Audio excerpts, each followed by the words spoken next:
Hello hello.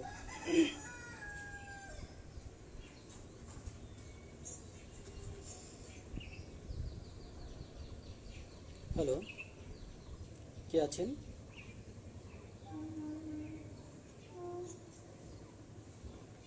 শব্দ, আলো সব ঠিক আছে? একটু বলবেন। হ্যালো,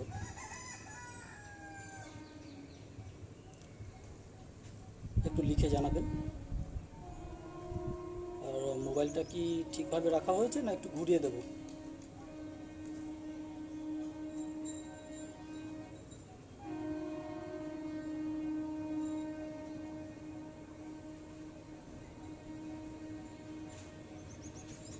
হ্যালো, কে আছেন?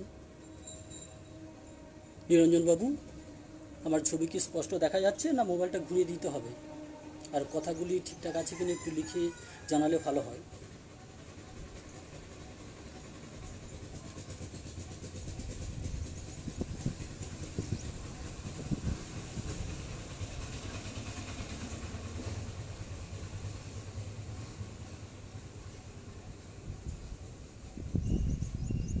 ছবিটা ঠিক আছে?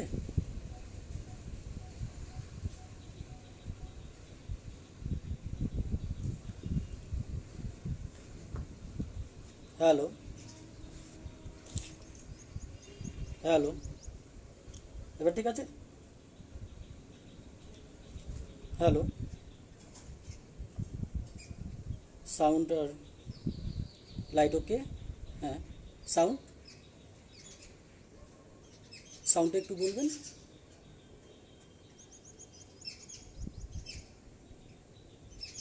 কথা স্পষ্ট বোঝা যাচ্ছে?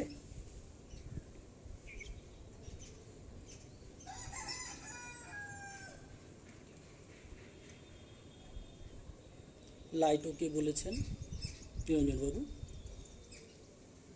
আর 157 সাউন্ড ওকে বলেছেন নাকি, সে একটু সাউন্ডটা একটু বলবেন। সাউন্ড ওকে। ও, ঠিক আছে, তাহলে শুরু করছি আমরা নাকি?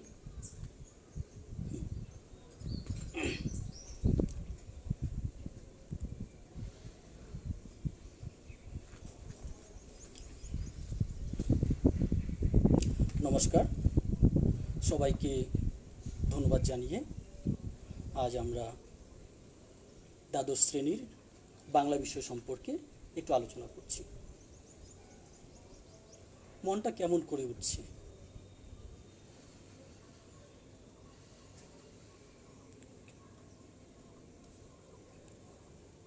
কি বলছে? ভালো আছে সব, তাই তো? জয়প্রকাশবাবু, সব ঠিক আছে?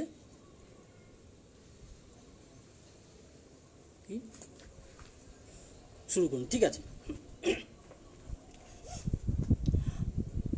আমরা মন থেকে কখনো এরকম হয়তো আশা করিনি পৃথিবীটা এইভাবে একদিন বিষিয়ে যাবে। সত্যি মনটা ভারাক্রান্ত হয়ে উঠছে।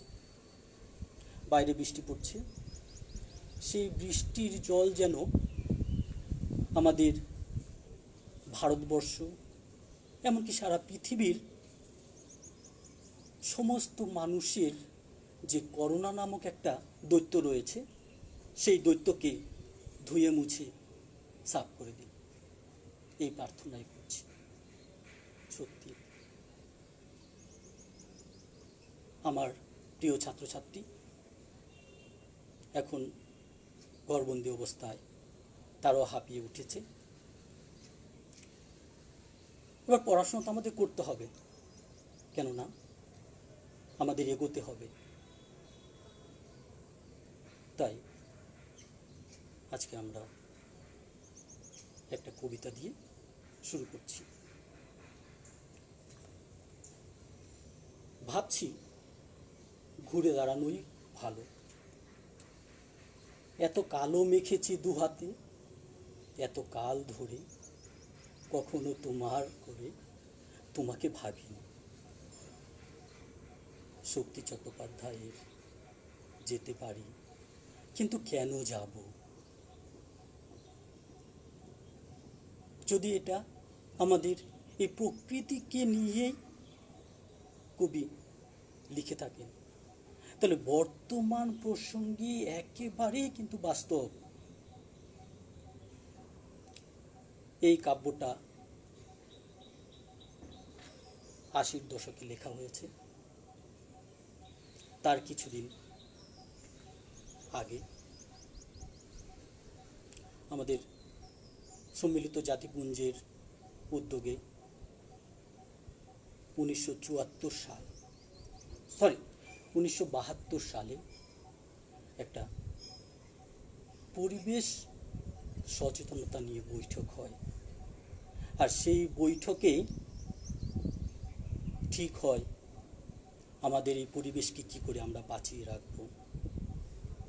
যেভাবে ধ্বংস হয়ে যাচ্ছে সবুজ, যেভাবে আমাদের মনটা বিষিয়ে গেছে, সেই বিষ বাষ্পের গ্লানিটা আমরা কী করে আবার নতুনভাবে নতুন রূপে আমাদের এই ধরাকে দেখব। এই মাত্র কয়েকদিন আগে গেল আমাদের 5ই জুন। সেই 1972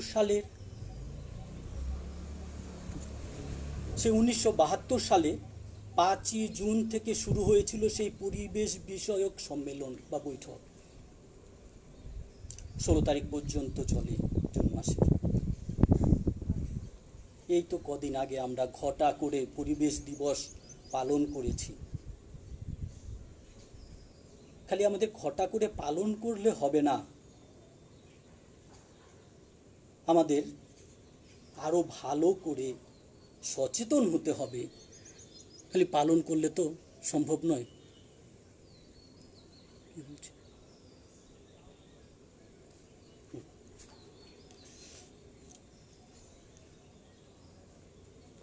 আমরা সেই সচেতনতা বোধ যদি সমস্ত মানুষের কাছে পৌঁছে দিতে পারি, তাহলে আমাদের সেই সাফল্য। না হলে অনুষ্ঠানের মধ্যে সীমাবদ্ধ হয়ে থাকবে। এরপরে এই পরিবেশকে সচেতন করার জন্য আবার 1992 সাল ব্রাজিলের রিও ডি জেনেরোতে বসুন্ধরা সম্মেলন হয়। সেই বসুন্ধরা সম্মেলনেও পৃথিবীর প্রায় সমস্ত দেশের প্রতিনিধিরা ওইখানে আলোচনা করেন, পরিবেশ সম্পর্কে আলোকপাত করেন। কিন্তু এখন প্রায় 28 বছর পরেও আমরা দেখতে পাচ্ছি তার কিন্তু সত্যিকারের সুফল আমরা পাইনি। তাই 2012 সালে রিওতেই রিও 20 বলে আরেকটা যে সম্মেলন হয়, ওইখানে আক্ষেপের বাণী সমস্ত রাষ্ট্রনায়করাও কিন্তু ওইখানে ঝরিয়ে দিয়েছিলেন। আর আমরা জানি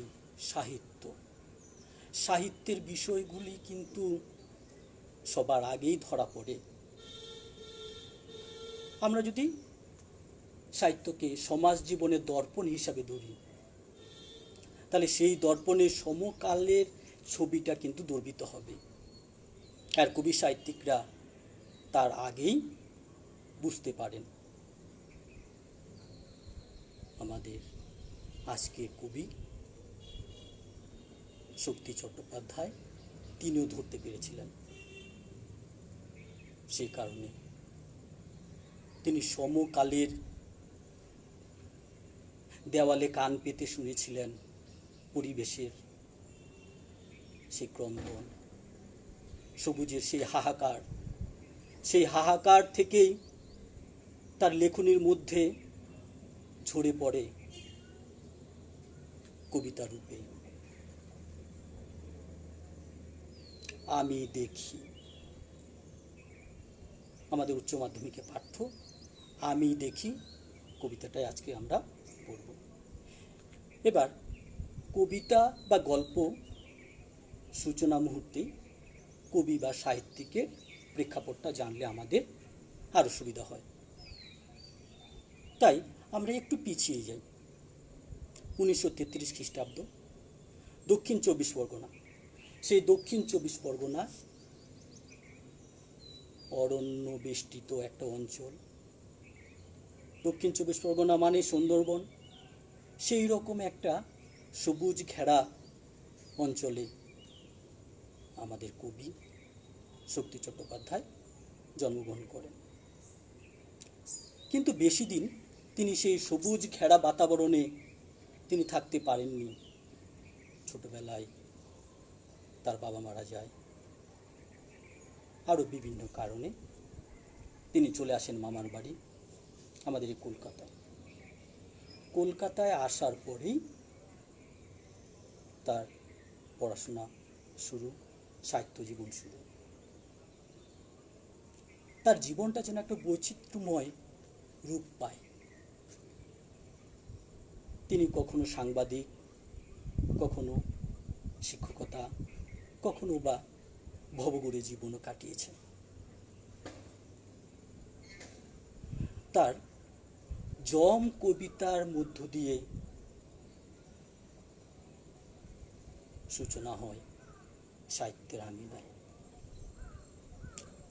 রূপচাঁদ পক্ষী ছদ্মনাম নিয়ে তিনি কাব্য কবিতা লিখেছেন। তার প্রধান কাব্য গ্রন্থের মধ্যে আমরা উল্লেখ করতে পারি যেতে পারি কিন্তু কেন যাব, অঙ্গুরিত হিরণ্য জল, এরকম তার 42টা কাব্যগ্রন্থ রয়েছে। এর পাশাপাশি তিনি প্রায় 11খানার মতন উপন্যাস রচনা করেন।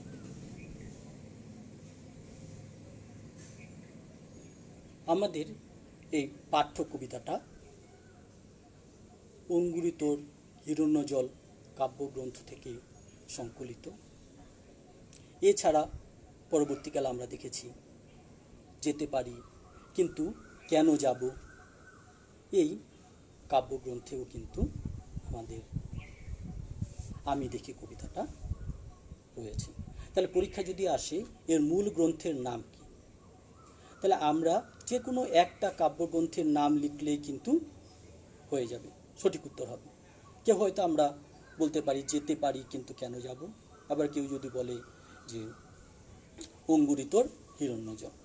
আবার অনেক সময় অনেক জায়গায় তোমরা পাবে যে শক্তি চট্টোপাধ্যায়ের কবিতা সংকলন বা শ্রেষ্ঠ কবিতা সংকলন গ্রন্থে এটা সংকলিত, সেটাও কিন্তু আমরা বলতে পারি। কিন্তু প্রথম দুটো বললে আমরা খুব ভালো করব। এবার আমরা কবিতায় চলে আসি। আমি দেখি। উত্তম পুরুষে কবি কবিতাটা শুরু করেছেন নামের মধ্য দিয়ে। আমি দেখি মানে কে দেখছে, কবি দেখছেন, কি দেখতে চাইছেন, সেটাই আমাদের কবিতার মূল প্রতিপাদ্য বিষয়। গাছগুলো তুলে আনো, বাগানে বসাও। আমার দরকার শুধু গাছ দেখা, গাছ দেখে যাওয়া। গাছের সবুজটুকু শরীরে দরকার, আরোগ্যের জন্যে ওই সবুজের ভীষণ দরকার।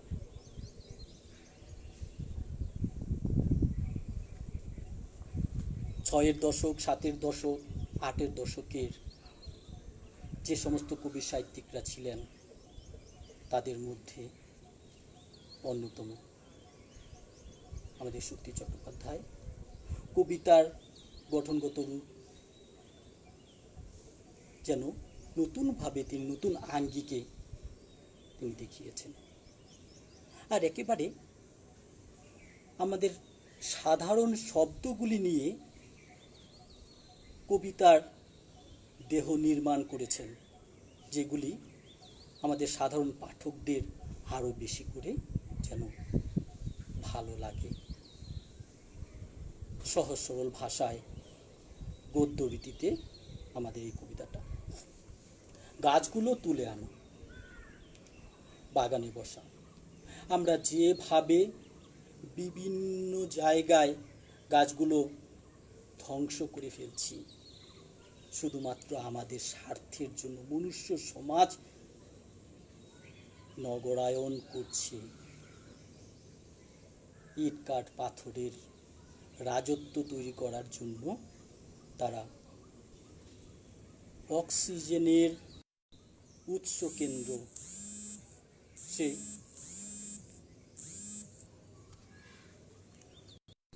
সবুজ গাছগুলিকে ধ্বংস করে ফেলছে। তাই কবির আক্ষেপ, গাছগুলো তুলে আনো, বাগানে বসাও, আমার দরকার শুধু গাছ দেখা। কবি গাছ দেখতে চেয়েছেন, গাছ তার যেন একেবারেই অন্তরাত্মা, তার মধ্যে যেন তিনি খুঁজে পান নিজের জীবনকে, জীবনী শক্তিকে। গাছ চলে যাবে, আমাদের জীবনও শেষ। পৃথিবীর সূচনা লগ্নে আমাদের সবুজ উদ্ভিদের জন্ম, আর সমস্ত জীবের উপসংহারে মনুষ্য জাতির আবির্ভাব। তাহলে সূচনা আর উপসংহার, এই দুটো নিয়ে দ্বন্দ্ব। এই দ্বন্দ্বের অবসান যেদিন ঘটবে সেদিনই আবার দুজনেই কিন্তু সঠিকভাবে বেঁচে থাকতে পারবে। যদি আমরা সূচনাকে ভুলে যাই, সবুজ উদ্ভিদকে আমরা ধ্বংস করি, তাহলে কিন্তু উপসংহারের সেই মনুষ্য সমাজ সংহারে পরিণত হয়ে যাবে। আমাদের কিন্তু আর এই জীবন রেখে থাকতে পারবে না, একদিন সব শেষ হয়ে যাবে। তাই কবি বলছেন, আমার দরকার শুধু গাছ দেখা, গাছ দেখে যাওয়া, গাছের সবুজটুকু শরীরে দরকার।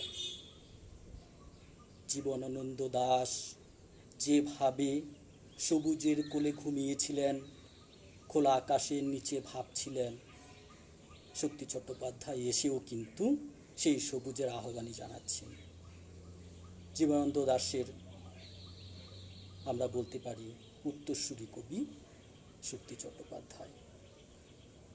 গাছের সবুজটুকু শরীরে দরকার আরোগ্যের জন্য। কিসের আরোগ্য? শুধুমাত্র আমাদের দেহের আরোগ্য নয়, আমাদের মনের আরোগ্যের জন্য কিন্তু দরকার আমাদের সবুজ উদ্ভিদ। তাই এইখানে ভীষণ শব্দটা ভীষণভাবে তিনি ব্যবহার করেছেন। আরোগ্যের জন্যে ওই সবুজের ভীষণ দরকার। বহুদিন জঙ্গলে কাটেনি দিন, বহুদিন জঙ্গলে যাইনি, বহুদিন শহরেই আছি। শহরের অসুখ হা করে কেবল সবুজ খায়, সবুজের অনটন ঘটে। বহুদিন জঙ্গলে কাটেনি দিন। সূচনা পর্বেই আমরা বলেছিলাম, কবিতাকে জানতে গেলে, তার রস আস্বাদন করতে গেলে কবিকেও জানতে হয়, কবির প্রেক্ষাপটও জানতে হয়। তাই ওইখান থেকে আমরা কিন্তু জেনেছি তার একেবারে ছোটবেলা কেটেছে সুন্দরবন অঞ্চলের কাছাকাছি একটা জায়গায়, কিন্তু পরবর্তীকালে তিনি চলে আসেন কলকাতা। আর কলকাতা মানে কি?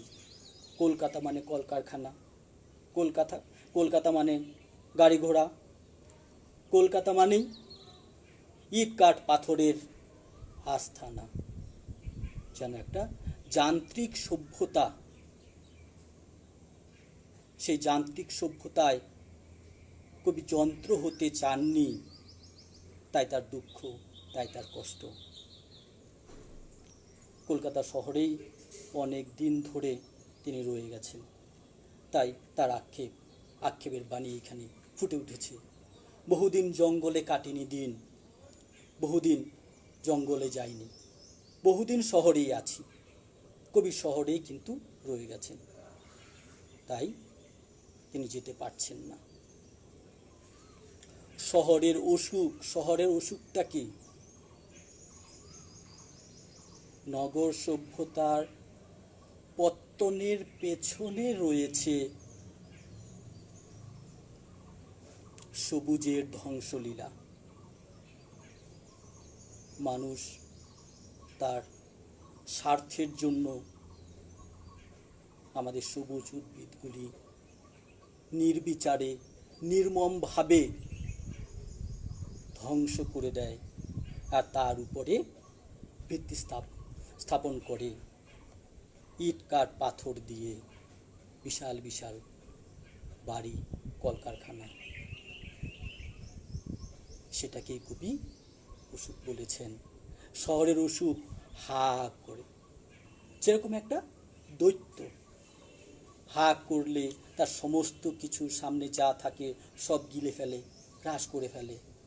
আমাদের এই শহর তৈরি করতে গিয়েও যেন একটা অসুরের মতন এই মানুষ হা করে সেইগুলিকে ধ্বংস করছে আর তৈরি করছে নিজে সেই গগনচুম্বী অট্টালিকা, ওইখানে বসে শেয়াস করবে। তাই কবি বলছে শহরের অসুখ হা করে কেবল সবুজ খায়, সবুজ উদ্ভিদকে একেবারেই যেন ধ্বংস করছে। তাহলে এইভাবে যদি নগরের পত্তন করে, তাহলে তার পতন অবশ্যম্ভাবী। পত্তন আর পতনের এইখানে কিন্তু একটা সম্পর্ক জড়িয়ে রয়েছে। আর সবুজ গাছ যদি কেটে ফেলে, তাহলে আমাদের সমাজে সবুজের অনটন ঘটবে। অনটন একেবারেই যেন কমে যাওয়া, ধ্বংস হয়ে যাওয়া, সবুজের কমে যাওয়া। এই কারণে কবি আবার বলছেন তাই বলি। এই তাই শব্দটা ব্যবহার করেছেন। তাই শব্দের ব্যবহারে আমরা কি দেখতে পাই? অন্য একটা বিষয়ের সঙ্গে যেন একটা সঙ্গতি। তাই বলছেন কেন কবি জোর দিচ্ছেন? কেননা মানুষ নগর সভ্যতা তৈরি করতে গিয়ে আমাদের সবুজকে ধ্বংস করে দিচ্ছে, আর সবুজের ধ্বংসের পাশাপাশি মানুষের যে ধ্বংস, সেটা আমরা সাধারণ মানুষ প্রথমে বুঝতে পারিনি, কিন্তু আমাদের কবি বুঝতে পেরেছেন। কবি বুঝতে পেরে তাই আমাদের সাবধান বাণী এখানে ধ্বনিত করছেন কবিতার মধ্য দিয়ে। তাই বলি গাছ তুলে আনো, বাগানে বসাও আমি দেখি। কবি তাই যে গাছগুলি ধ্বংস হয়ে যাচ্ছে, সে ধ্বংস হলে চলবে না, ধ্বংস হলে আমাদের মানব সভ্যতাটাও ধ্বংস হয়ে যাবে। এখানে একটা কথা বলে রাখি, আমাদের প্রকৃতি দেবী এখন হয়তো হাসছেন। কেন হাসছেন? কারণ প্রায় 2.5 মাস ধরে আমাদের ভারতবর্ষ, এমনকি সারা পৃথিবীতে কম বেশি লকডাউনে আমরা ঘরবন্দি।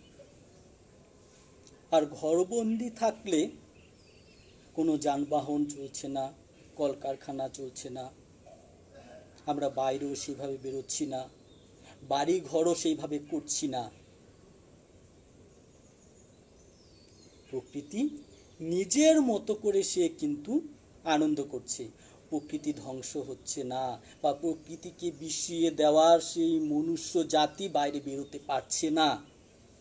তাই নিজের ছন্দে সে নৃত্য করছে।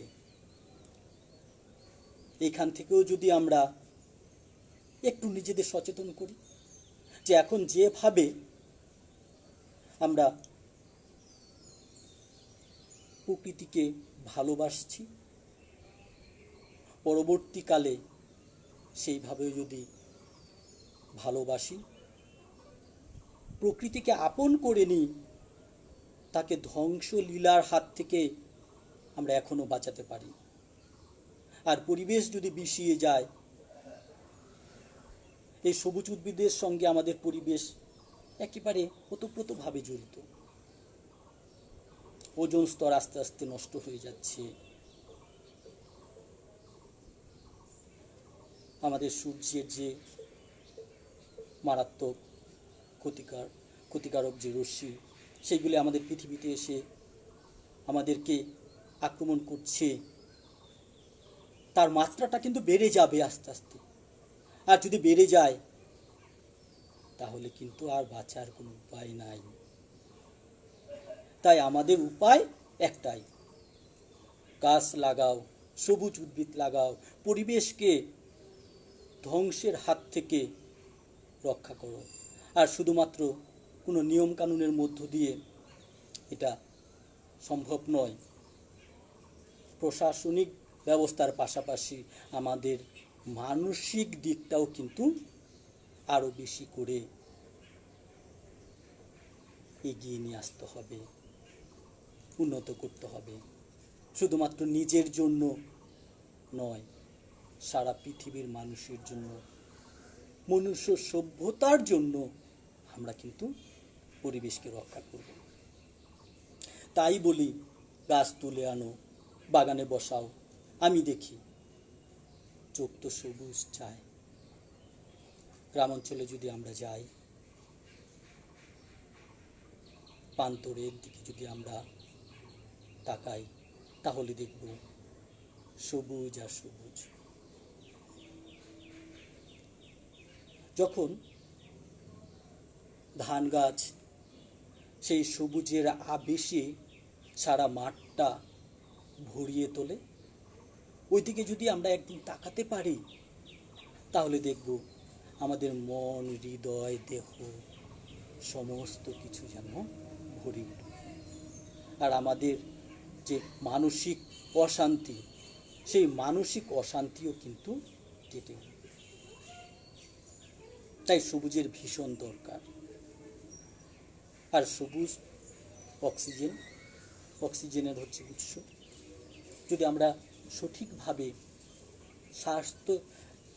স্বাস্থ্যসম্মতভাবে যদি অক্সিজেন নিতে না পারি, তাহলে কিন্তু আমাদের শরীরটা বিষিয়ে যাবে, আর এই পৃথিবীতে বেশি দিন আর থাকতে পারবে না।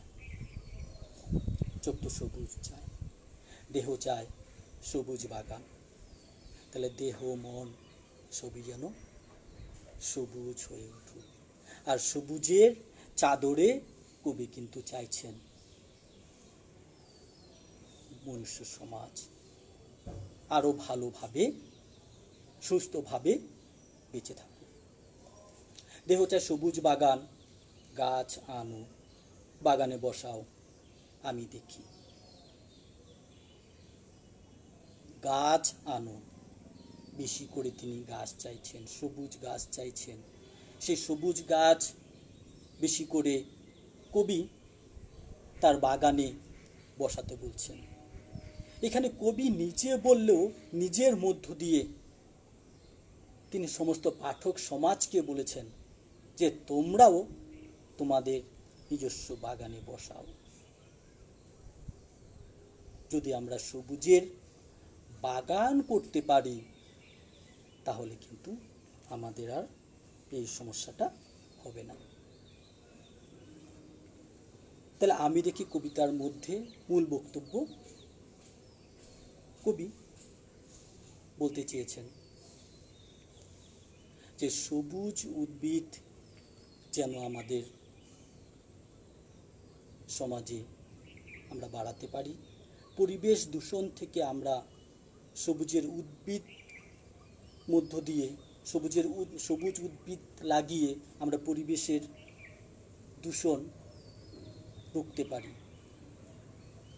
আর আমাদের যে নগর সভ্যতা, সেই নগর সভ্যতাটা আমরা অবশ্যই তৈরি করব, কিন্তু সবুজ ধ্বংস করে নয়। অন্য কোনো যদি উপায় থাকে সেইভাবে আমরা করব। উচ্চ মাধ্যমিকে যে প্রশ্নগুলি থাকে একটু আলোচনা করে দিই। যে আমাদের প্রথমে থাকবে তোমার এমসিকিউ কোশ্চেন, তারপরে শর্ট টাইপ কোশ্চেন। ওইটা আলাদা কিন্তু আমাদের প্রশ্ন থাকবে, ওর মধ্যেই প্রশ্ন থাকবে, ওর মধ্যে উত্তর লিখতে হবে। তাহলে আমাদের সমস্ত গল্প কবিতা থেকে ছোট প্রশ্ন থাকবে, খুব সুন্দর করে আমরা ওইখানে লিখব। আর আমাদের যে মেইন খাতা, সেই মেইন খাতার মধ্যে আমাদের বড় প্রশ্নগুলির উত্তর লিখতে হবে। তাহলে এইভাবে আমরা যদি সমস্ত গল্প কবিতাগুলি পড়ি, বিশেষ করে যে কবিতাগুলি রয়েছে সেই কবিতাগুলি আমরা ভালোবেসে একটু মুখস্থ করে ফেলি। মুখস্থ করলে সুবিধাটা কি হবে, ছোট প্রশ্নে কোনো রকম আমাদের অসুবিধা হবে না।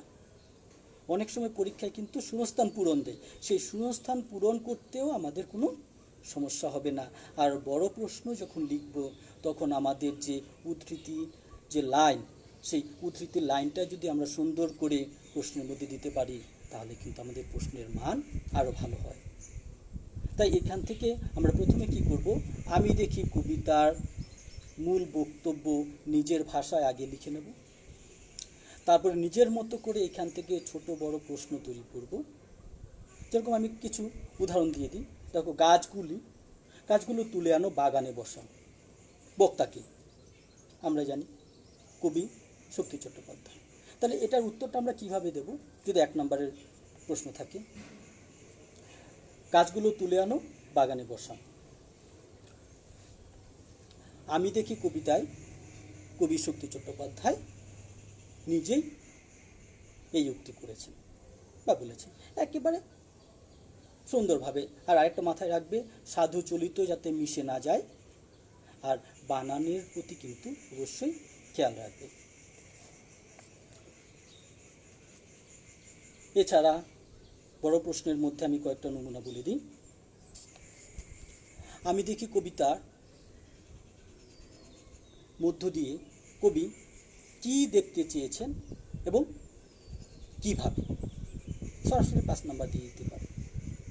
আরেকটা প্রশ্ন দিতে পারি যে আমি দেখি কবিতার নামকরণ কতটা সার্থক হয়েছে, তা বিষয়বস্তু অবলম্বনে আলোচনা করো। বহুদিন জঙ্গলে কাটেনি দিন, 1 নম্বরের প্রশ্ন যদি হয়, কার কেন বহুদিন জঙ্গলে দিন কাটেনি। শহরের অসুখ হা করে কেবল সবুজ খায়, সবুজের অনটন ঘটে। শহরের অসুখ কি, শহরের অসুখ কেন হচ্ছে, আর সবুজের অনটনের প্রধান কারণগুলি কি, আর সবুজের অনটন যাতে না হয় তার জন্য কবি কি কি করতে বলেছেন। এটাও 1, 2 যোগ করে করে 5 নাম্বার করে দিতে পারে। তাই বলি গাছ তুলে আনো।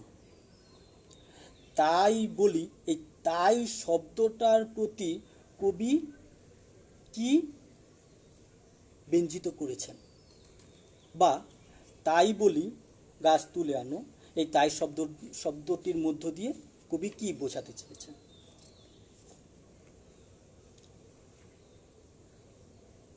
চোখ তো সবুজ চায়, আর দেহ কি চায়, এই যে শূন্যস্থান পূরণ 1 নম্বরে, চোখ তো সবুজ চায়, দেহ চায় ব্যাস, কি হবে উত্তর, সবুজ বাগান। গাছ আনো, বাগানে বসাও, আমি দেখি। তাহলে আমরা যদি এরকমভাবে সমস্ত গল্প কবিতা পড়ি, তাহলে অবশ্যই আমাদের আর পরীক্ষায় কোনো সমস্যা হবে না। তাহলে সবাইকে ধন্যবাদ জানিয়ে আজকে আমরা বাংলা ক্লাস শক্তি চট্টোপাধ্যায়ের আমি দেখি কবিতাটি শেষ করলাম। নমস্কার। ছাত্রছাত্রীরা ভালো থাকবে, ঘরে থাকবে আর পড়াশোনাও করবে। নমস্কার।